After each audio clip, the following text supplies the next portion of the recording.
Hello everyone, welcome to splendid educational hub. तर आज आपण पाहणार आहोत मंथ्स ऑफ द इयरचे स्पेलिंग्स मुलांकडून कसे लर्न करून घ्यायचे किंवा मग त्यांना लिहायला कसं सांगायचं ते.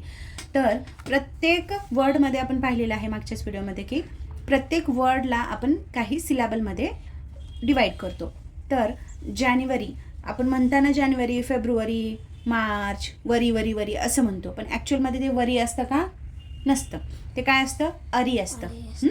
ठीक आहे. मग आता जानेवारीला किती पार्टमध्ये डिवाइड करायचं आहे? आता आपल्याला 4 पार्टमध्ये डिवाइड करायचं आहे. तर पहिला पार्ट काय असणार आहे? जॅन. पहिला पार्ट हा काय असणार आहे? जॅन. दुसरा काय असणार आहे? यू. Jan U. तिसरा काय असणार आहे? अर. तिसरा काय असणार आहे? अर. आणि फोनिक्समध्ये एक रूल आहे, इंग्लिशमध्ये एक रूल आहे. काय आहे की शेवटी जर ई साऊंड येत असेल तर ई न वर्ड आपला एंड होतो का? नाही होत. मग ईला ड्रॉप करायचं आणि ईच्या ऐवजी काय लिहायचं इथं? Y. January. जानेवारी. ठीक आहे. हे स्पेलिंग असं डिवाइड करायचं. आता फेब्रुवारीचं आपण म्हणताना फेब्रुवारी असं म्हणतो, पण ते ॲक्च्युअलमध्ये फेब्रुवारी असतं का? नाही. ते कसं असतं? फेब. रू. आर यू रू. आणि अर आणि वाय. फेब रू अर ई. ठीक आहे. हे किती पार्टमध्ये? 4 पार्टमध्ये. जानेवारी आणि फेब्रुवारी हे किती पार्टमध्ये? 4 पार्टमध्ये. आता मार्चचं म म्हणजे काय? एम. आर म्हणजे आपण नुसतंच इथं आर लिहितो, पण असं असतं का? नाही. तर आर कंट्रोल्ड वॉवल हे काय असतात? ए सोबत आर आला की ए हा काय होतो? सायलेंट होऊन जातो. त्याच्यामुळं म आर आणि च म्हणजे काय आहे? CH. मार्च किती पार्टमध्ये डिवाइड झाला? आपण 3 पार्टमध्ये डिवाइड झालं. तसंच आता एप्रिल पाहतोय. एप्रिलचं ए म्हणजेच ए आहे, कारण ते वॉवल आहे आणि पहिलं लेटर जेव्हा जे वॉवल्स असतात आणि वॉवल्सनं जर वर्ड एखादा पहिल्या लेटरनं सुरू झाला, वॉवल जर पहिल्यांदा आलं तर ते जशास तसं साऊंड होतं आणि जशास तसं आपल्याला ते लिहावं पण लागतं. प्र म्हणजे काय? आणि इल. आय आणि एल. हां. इल म्हणून एप्रिल. आता मे हे कसं लिहितात? एम आणि AY. म आणि AY हे जेव्हा एकत्र येतात तेव्हा साऊंड काय होतो?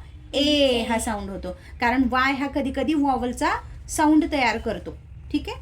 तर आता पुढं काय आहे? जून. तर जून किती पार्टमध्ये डिवाइड होतं? 2 पार्टमध्ये डिवाइड होतं. का?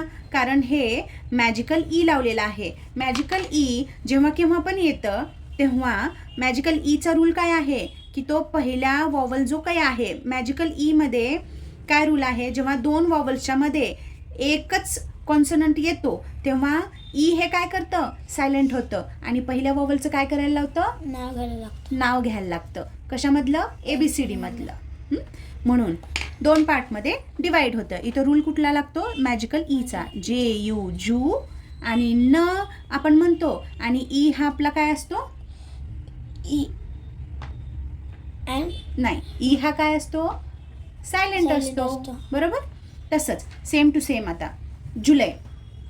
ठीक आहे. जुलैमध्ये पण काय असतं? जू. आता इथं पण बघ, JU जू आणि जुलै. एल आणि वाय.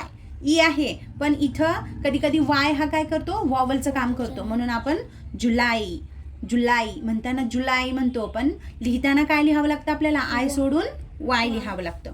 तसंच अजून एक रूल आहे फोनिक्समध्ये. ए सोबत जेव्हा WU L हे जेव्हा जुडलं गेलं असतं, एच्या लगेचच ULW असेल तर त्याचा साऊंड काय होतो? ऑ असा होतो. जसं की ऑल.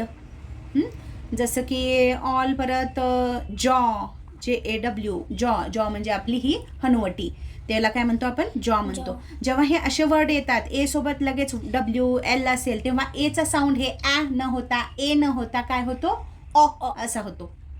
म्हणजे ते ओचा साऊंड क्रिएट होतो. केव्हा? जेव्हा जेव्हा UWL असेल तेव्हा तेव्हा. ठीक आहे. तर ऑ आणि गस्ट, गस्ट, गस्ट. ठीक आहे. आता सप्टेंबर आपण म्हणताना कसं म्हणतो? सप्टेंबर. पण तसं असतं का? नाही. सप्टेंबर हे किती पार्टमध्ये डिवाइड होणार आहे आता? 3 पार्टमध्ये. पहिला पार्ट काय आहे? स एप सेप. ठीक आहे. पहिला पार्ट काय आहे? स एप सेप. दुसरा पार्ट काय आहे? ट एम टेम. Very good. आणि तिसरा पार्ट काय आहे? ब अर बर. बर. आता इथं तू म्हणशील की ब एर बेर व्हायला पाहिजे, बरोबर. पण तसं नसतं. जेव्हा शब्दाच्या शेवटी अर हा साऊंड येतो तेव्हा नेहमी काय येतं? ई आरच येतं. ठीक आहे. E R, R control vowel म्हणतात ह्याला. आर, अर. जसं की हे इथं आहे मार्चमध्ये आर, तसंच हे इथं आहे सप्टेंबरमध्ये अर. स एप सेप ट एम टेम ब अर बर. किती पार्टमध्ये डिवाइड केला आपण सप्टेंबरला? 3 पार्टमध्ये. ठीक आहे. आता ऑक्टोबर म्हणताना आपण ऑक्टोबर म्हणतो का? नाही. आपण काय म्हणतो? ऑक्टोबर. मग तिथं एम आहे का? बर आहे का तिथं? नाही आहे, बरोबर.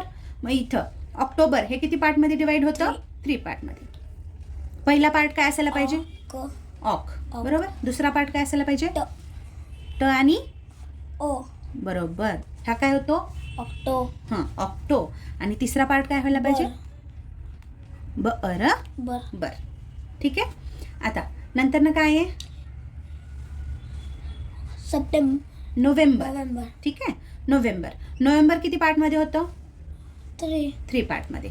तर नोव्हेंबरचं पहिला पार्ट काय असायला पाहिजे? नो, बरोबर. दुसरा पार्ट काय असायला पाहिजे? व एम वेम. आणि तिसरा पार्ट ब अर बर.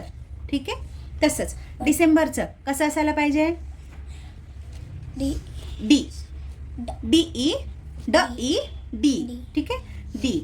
दुसरा पार्ट काय असायला पाहिजे? स एम. इथं क होत नाही. का होत नाही ते मी त्याचा रूल सांगते. त्याचा रूल काय आहे? जेव्हा सीच्या पुढं ई आणि अजून एक आहे काय आहे? आय. जेव्हा जसं की सर्कलमधला स आणि इथला एक स, जसं की सेंटरमधला स. कळालं? सेंटरचं स्पेलिंग आपण काय लिहितो? CENTER, सेंटर, बरोबर. आणि सर्कलचं स्पेलिंग काय लिहितो आपण? CIRCLE, circle. मग बघ ना, इथल्या इथंच आपण इथल्या सीला आपण क असं नाव देतो, पण इथल्या सीला स असं नाव देतो. का? कारण सीच्या पुढं जेव्हा वॉवलपैकी ह्या 5 वॉवलपैकी जेव्हा हे 2 वॉवल येतात, कुठले कुठले? ई आणि आय. हे जेव्हा 2 वॉवल येतात तेव्हा सीचा क असा साऊंड न होता काय होतो? साऊंड स असा साऊंड होतो. ठीक आहे. म्हणून डी ड ई डी, स एम सेम आणि ब अर बर. तर अशा प्रकारे आपण मुलांना मंथ्स ऑफ द इयरचे स्पेलिंग हे लर्न करून घेऊ शकतो, जसं की आता हे आपण दाखवलेलं आहे. जर व्हिडिओ आवडला असेल तर नक्की शेअर करा, लाईक करा आणि सबस्क्राईब करा. थँक्यू.